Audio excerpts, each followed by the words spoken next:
그들 자신을 위한 하나님의 뜻. 오늘 본문은 하나님의 뜻을 저버린 사람들과 순종한 사람들의 이야기입니다.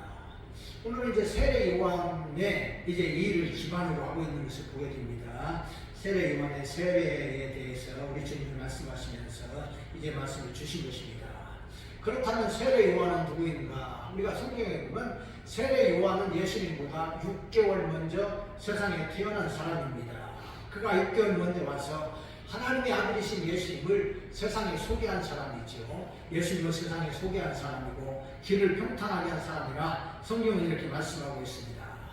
요한은 유대 광야에서 이제 나타나서 큰 소리를 외칩니다. 마태복음 3장 2절에 보니까 회개하라 천국이 가까이 왔느니라 이렇게 회개의 세례를 외쳤습니다.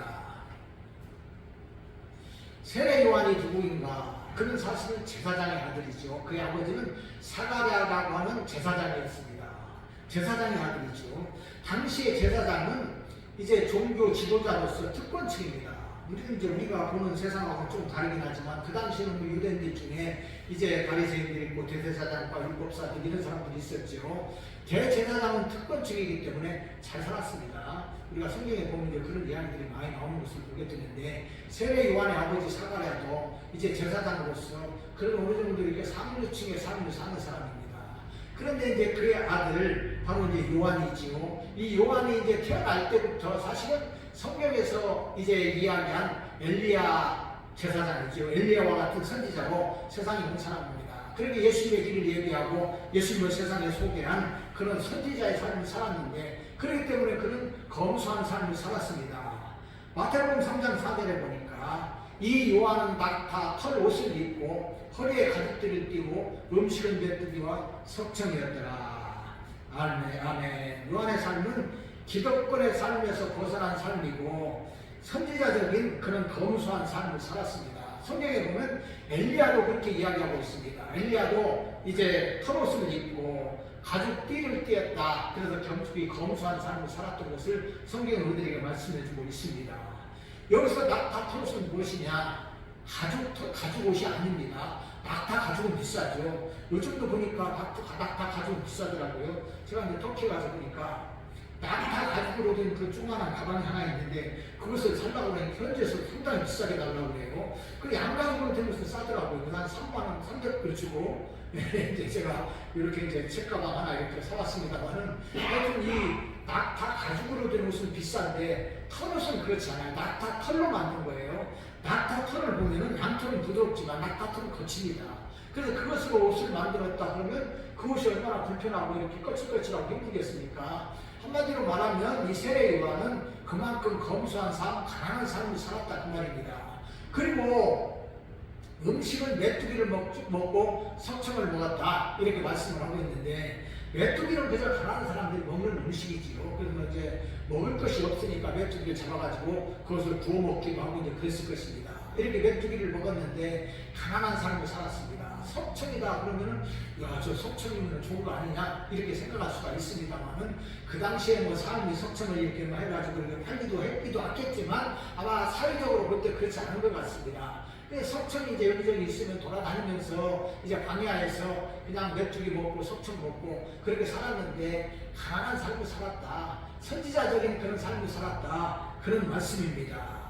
기득권층에 잘 살 수 있는 그런 삶을 완전히 버려버리고 주를 위한 삶을 살았는데 어려운 삶, 가난한 삶을 사는 사람이 세례 요한이다 그 말입니다.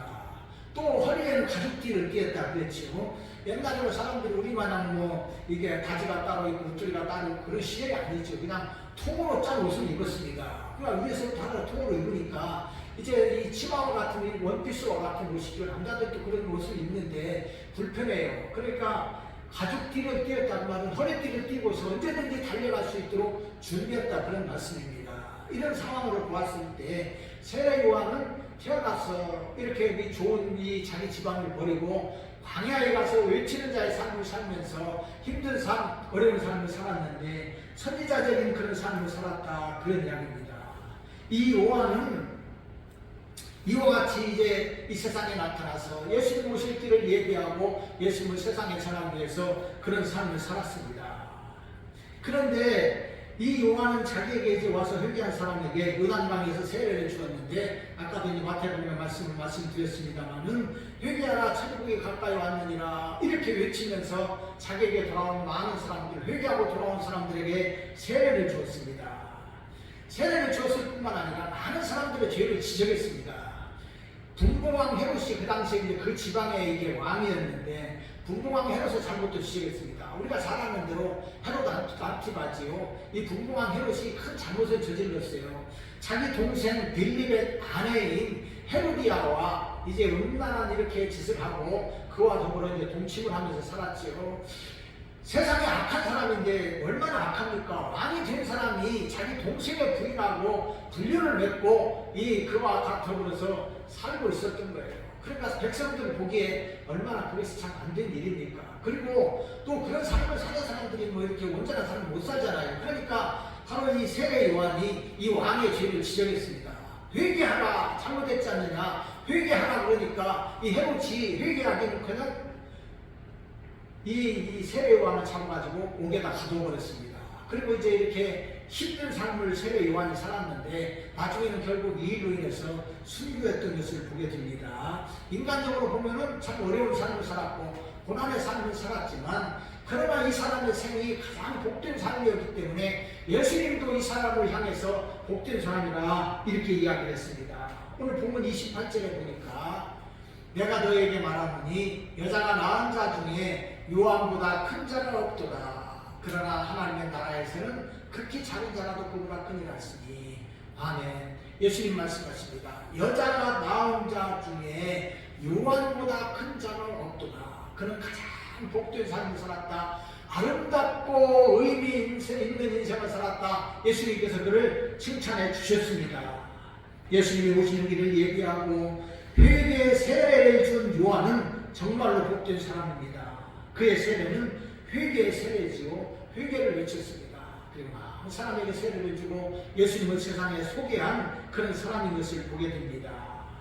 오늘 본문의 말씀은 주님께서 하신 말씀인데, 요한의 세례를 받은 사람들과 거절한 사람들의 이야기지요. 오늘 본문을 통해서 우리에게 주시는 교훈을 살펴보도록 하겠습니다.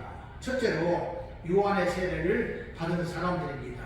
29절 말씀을 보니까 모든 백성과 세리들은 이미 요한의 세례를 받은지라 이 말씀을 듣고 하나님을 의롭다 하되.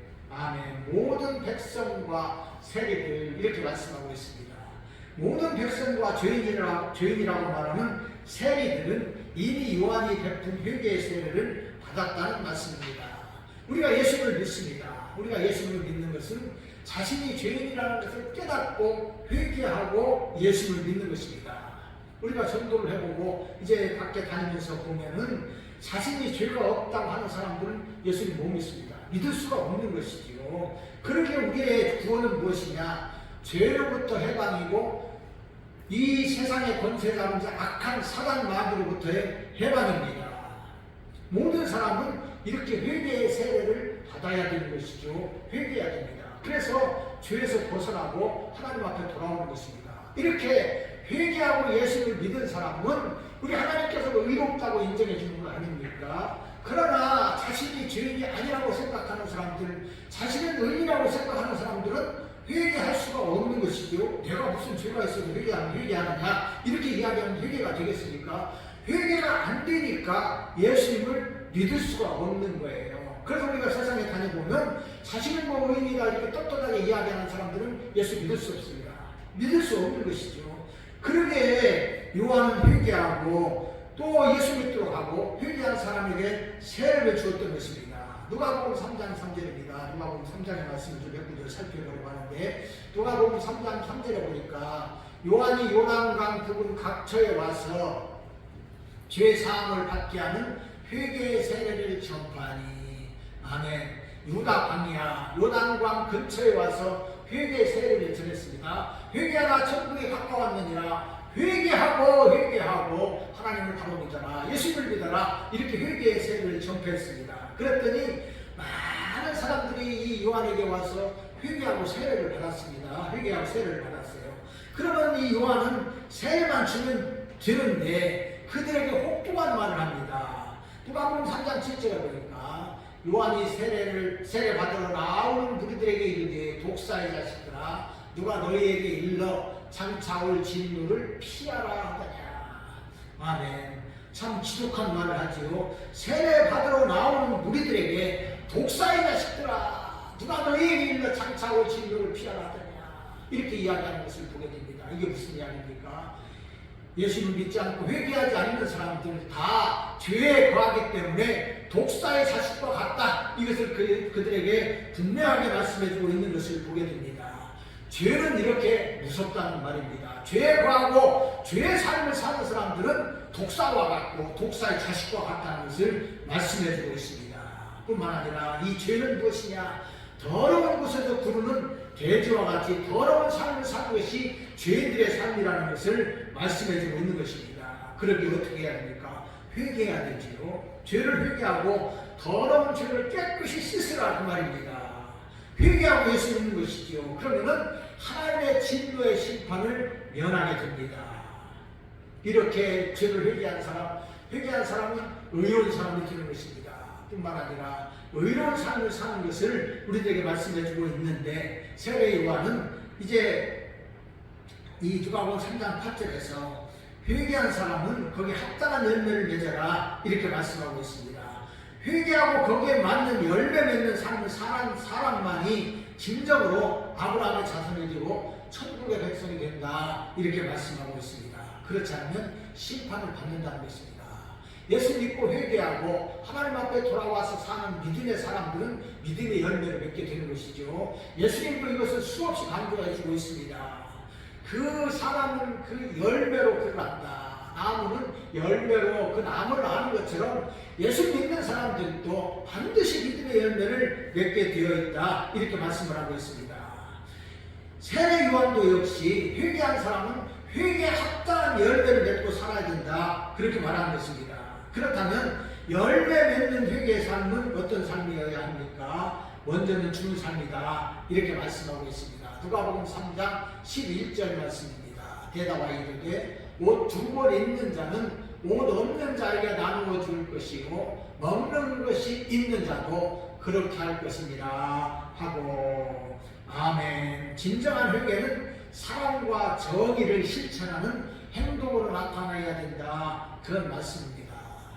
부자들은 옷이 많이 있겠지요.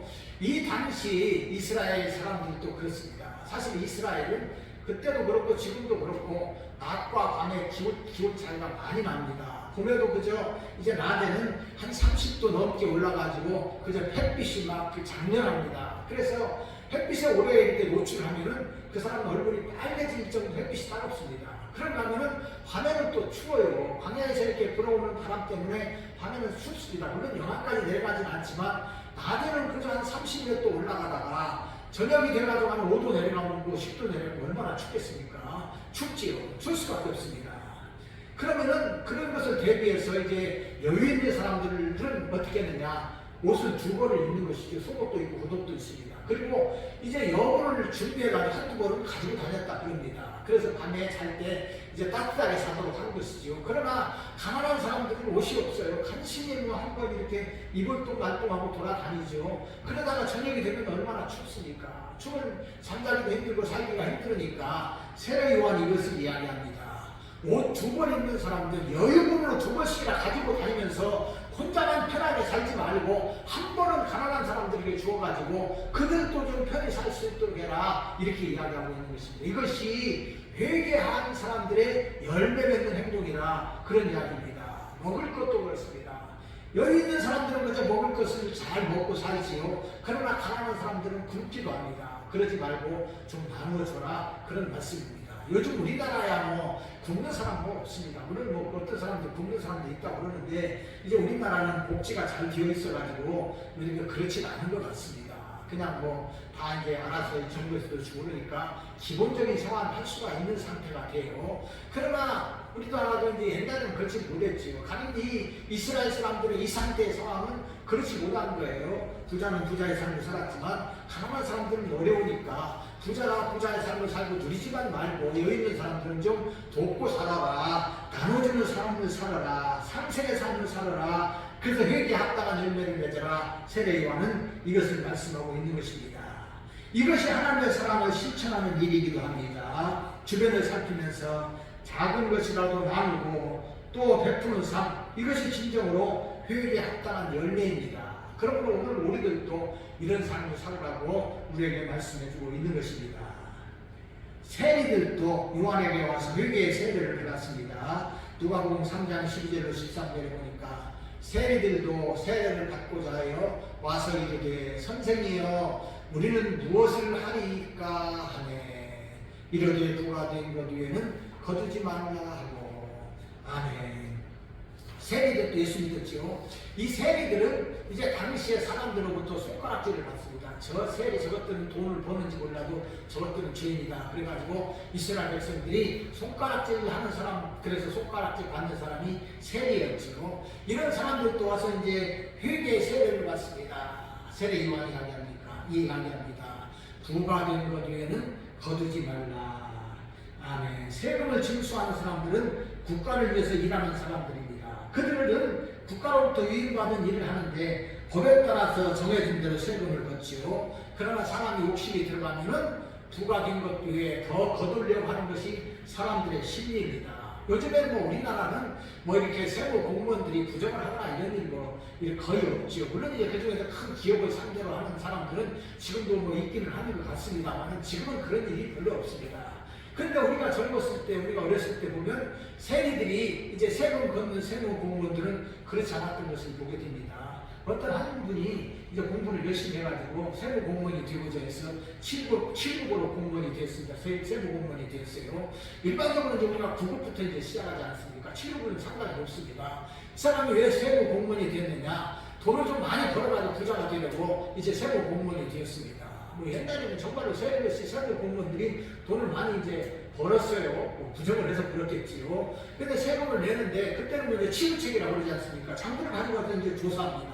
그리고 이제 뭐 이렇게 뭐 일반 서민들은 뭐 세금을 내는 형편이 안 되니까 그저 이제 공장을 하거나 이제 양조장을 하거나 이 사업하는 사람들은 이제 집에 들어가서 이 사업체에 들어가서 조사를 합니다. 그래가지고 이야기하죠. 이제 양조장에 들어갔습니다. 보니까 뭐 이게 술이 제법 막걸리가 잘 팔려요. 이렇게 조사를 하면서 그 주인에게 이야기합니다. 이 집 보니까 장사가 잘 되네요. 이번에는 상당히 세금으로 50만 원 정도는 내야 되겠습니다. 50만 원 들어갑니다. 그러니까 거기 이제 사장이 이제 막 살살 빕니다.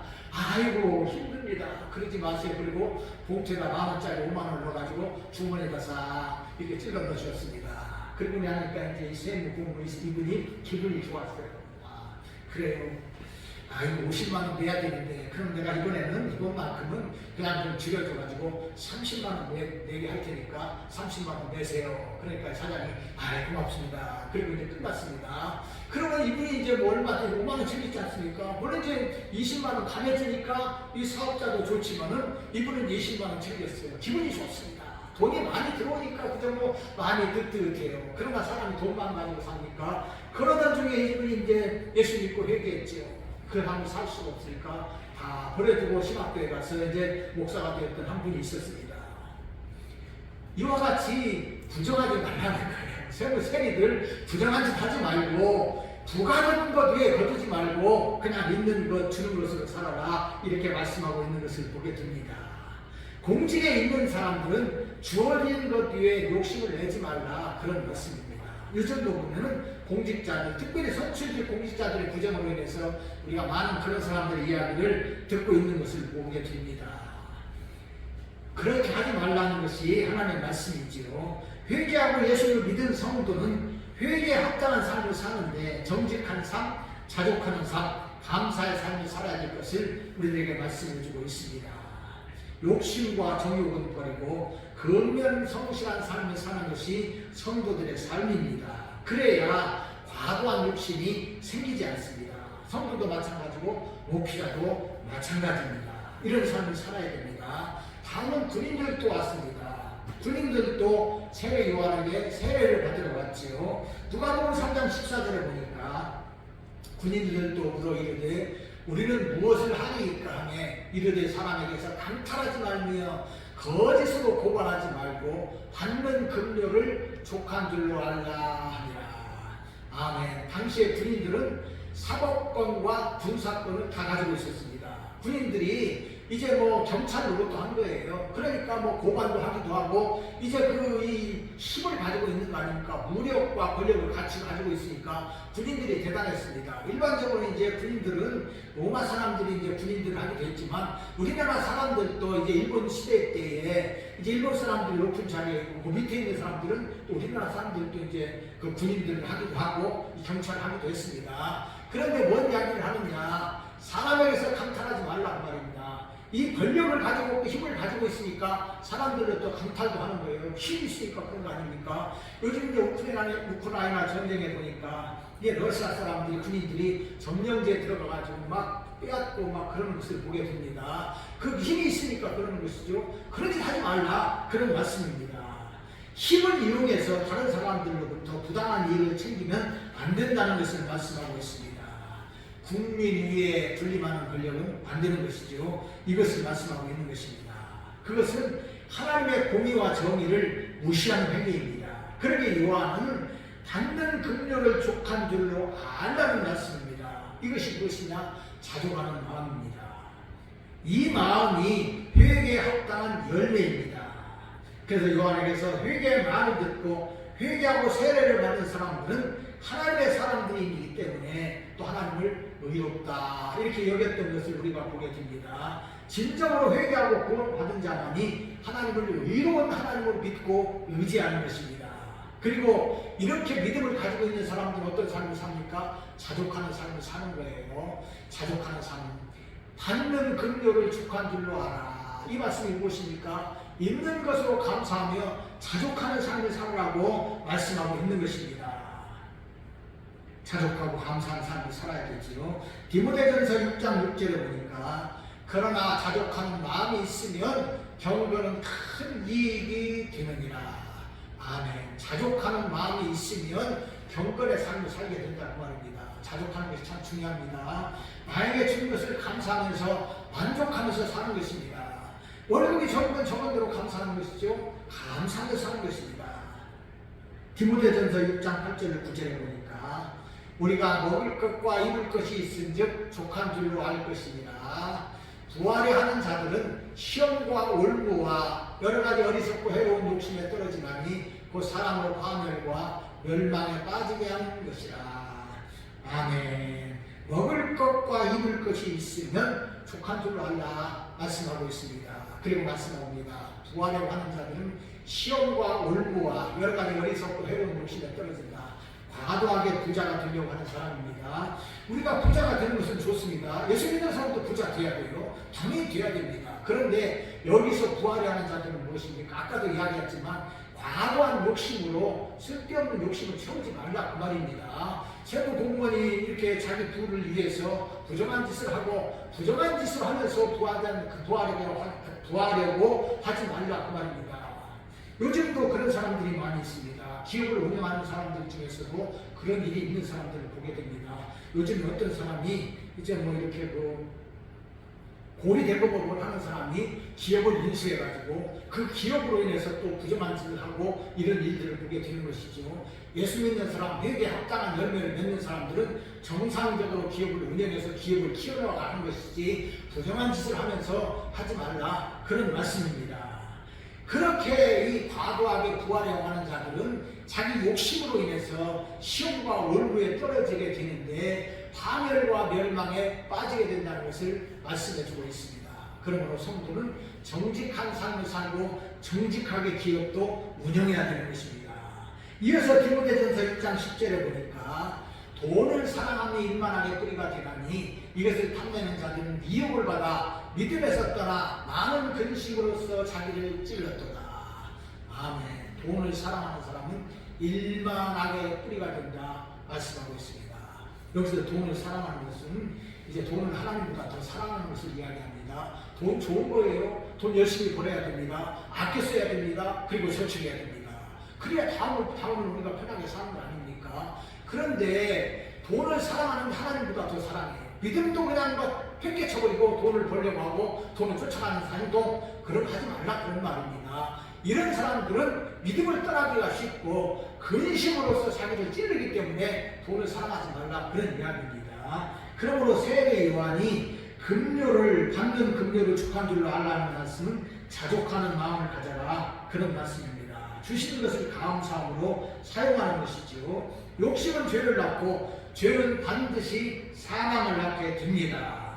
그러게 우리는 이것을 생각하면서 자족하는 삶, 감사의 삶을 사는 것이 중요하다 그 말입니다.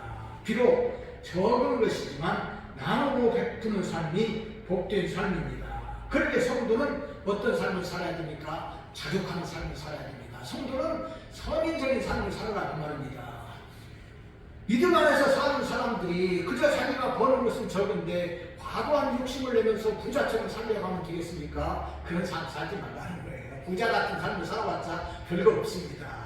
그저 우리가 그냥 먹는 것도 웬만큼 먹으면 되는 것이지 호텔에 가서 몇십만 원짜리 먹고 꼭 그래야만 만족합니까? 그런 삶을 살지 말라는 것이에요. 그런 삶을 살지 말고 우리가 음식점도 먹을 수 있고 음식점 가서 음식도 먹을 수 있고 그 다음에 회식도 할 수 있고 좋은 것도 먹을 수 있습니다. 그러나 과도하게 부자적인 그런 삶을 살려고 하지 말라 그런 말씀입니다. 그렇게 다시 한번 말씀드리지만 성도들은 선인적인 삶을 살도록 노력하면서 사는 것입니다. 이것이 중요합니다. 하나님께서는 우리에게 이것을 원하고 계신데 근면하고 검소한 삶을 사는 것이 성도দের 삶이 되어야 됩니다.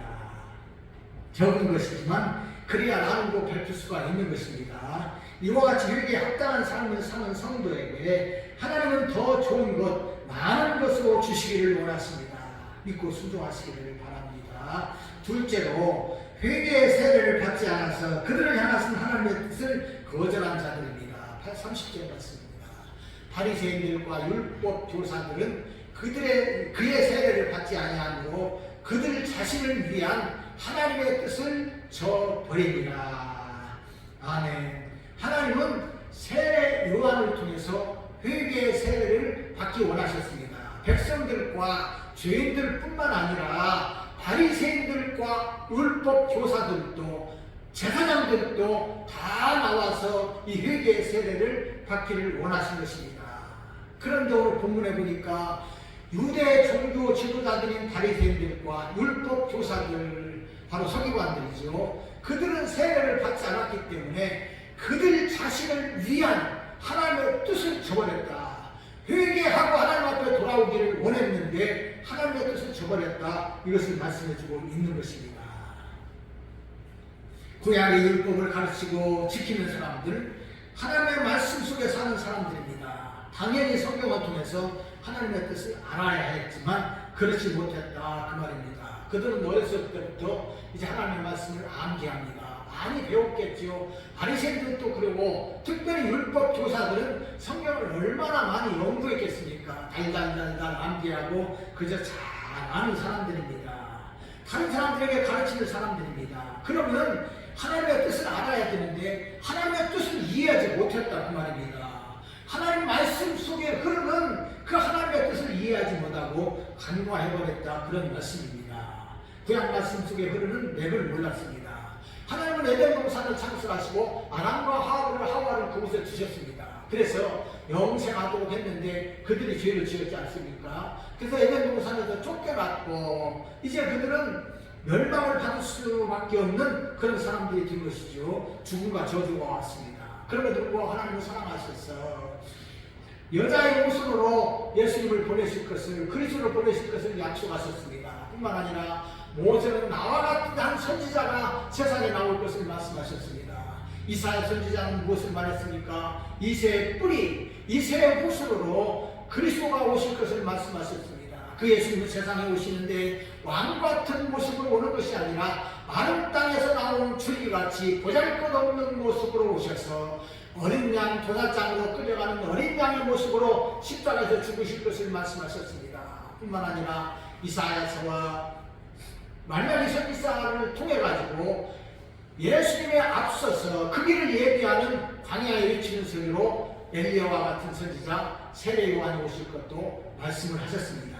그러면 이 율법의 학자들은 성경을 잘 아는 사람들이죠. 너무나도 잘합니다. 그러기에 이제 예수님이 태어날 당시에 동방의 박사들이 별을 보고 예루살렘으로 왔습니다. 헤롯 궁전에 들어가서 우리가 별을 보고 유대인의 왕으로 태어난 아기에게 절하러 왔는데 그가 어디에 있느냐 물어보지요. 그때 헤롯이 모르니까 대제사장과 바로 율법교사들을 서기관들을 불러서 묻습니다. 그러니까 율법교사들이 이야기하지요. 베들레헴에서 태어날 것이다 이야기했습니다. 미가 5장 2절에 보니까 베들레헴 에브라다야 너는 유다 족속 중에 작을지라도 이스라엘을 다스릴 자가 내게서 내게로 나올 것이라. 그는 근본의 상고의 영혼에 있느니라.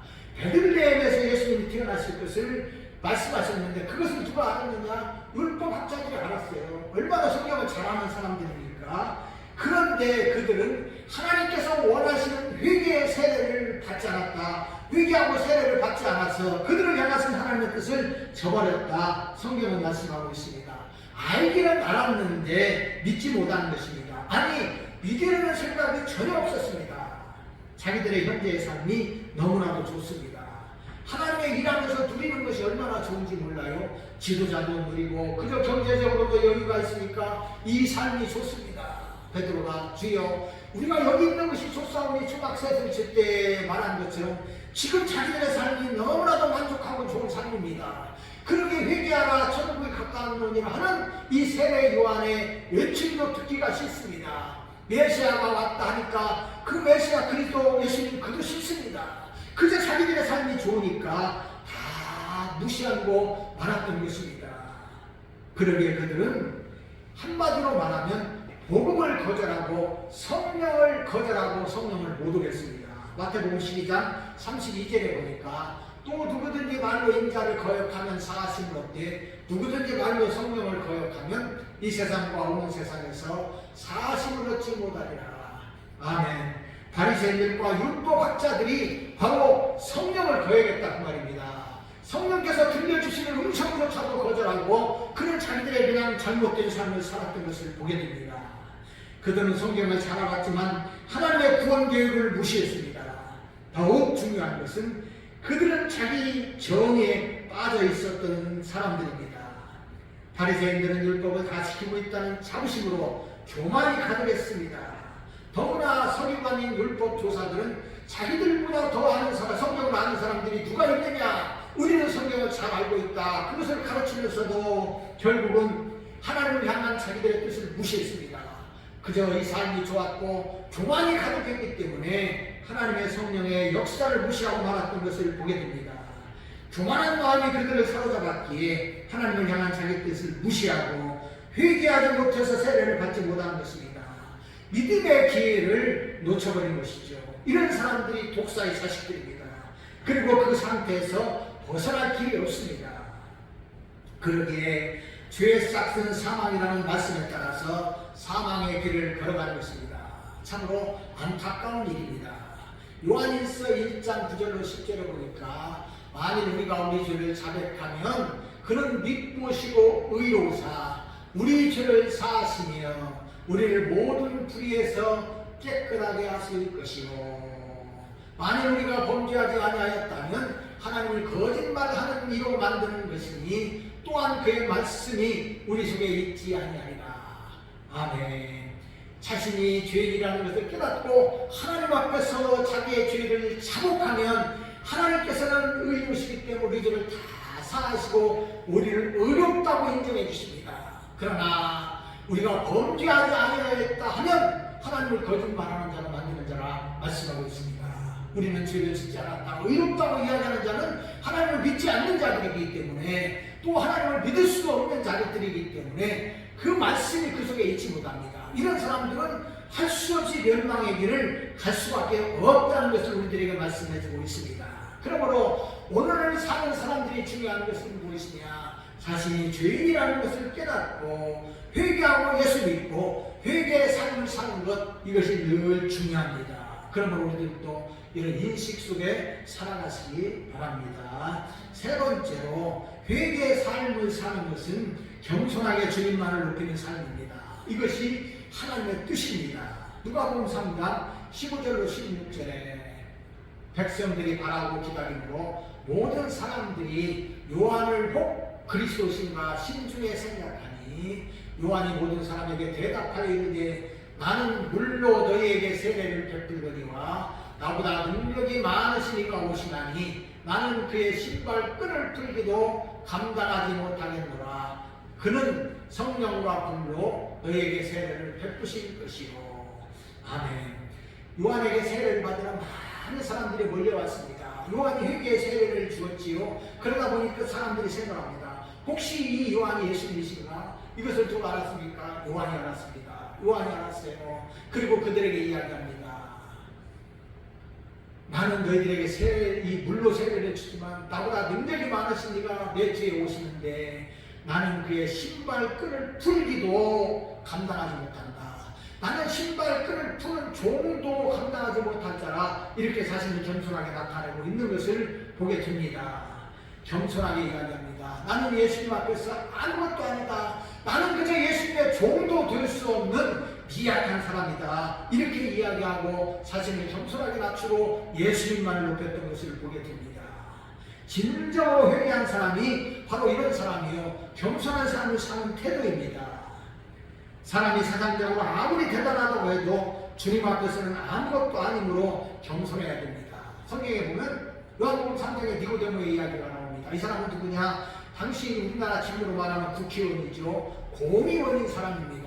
그가 낮에 오기는 힘드니까 밤에 와서 겸손하게 예수님에게 와서 이제 예수님의 복음을 듣고 그가 예수님을 믿었던 것을 성경을 통해서 보게 됩니다. 아리마대 사람 요셉이라고 하는 사람이 있었습니다. 그도 예수님을 믿는 사람입니다.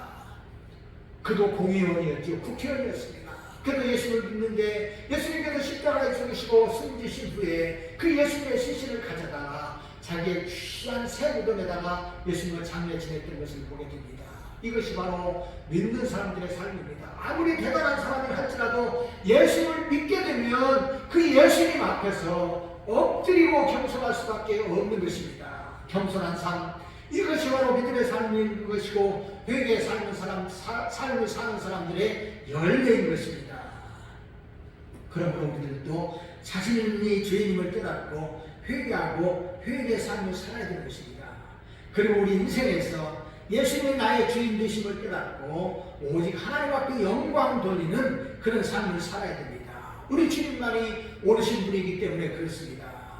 오늘 35절에 누가복음 7장 35절에 보면 지혜는 자기의 모든 자녀로 인하여 옳다함을 얻느니라. 여기서 지혜는 누굽니까? 예수님이시죠. 말씀이신 예수님.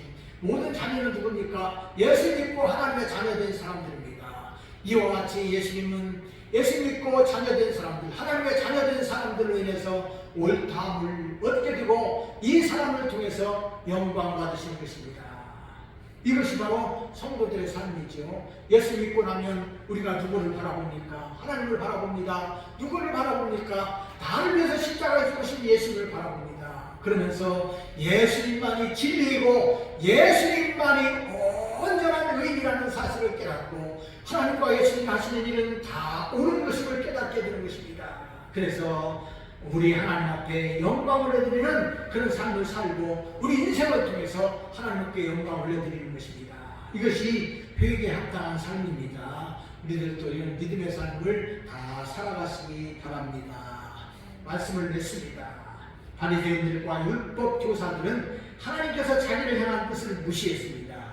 자기 삶이 좋고 자기만이 최고라는 자부심을 가지고 살다 보니 하나님이 원하시는 구원의 길을 저버리고 무시했던 것을 보게 됩니다. 회개하고 예수 믿고 세례 받아야 되는데 이것을 무시한 것입니다. 그러나 모든 백성들과 세례들은 회개하고 세례를 받았습니다. 이런 사람이 복되기 때문에 천국의 영생을 받는 것입니다. 그리고 은혜 안에서 하나님 은혜 안에서 하나님의 영광을 위해서 사는 것입니다. 그러므로 오늘 우리들도 우리를 향한 하나님의 뜻이 무엇인지 잘 살펴서 하나님의 뜻에 합당한 삶을 살고 하나님의 영광을 위해서 살아가시기 바랍니다. 하나님 은혜와 축복이 우리 모두에게 충만하시기를 예수님의 이름으로 축원드립니다. 아멘.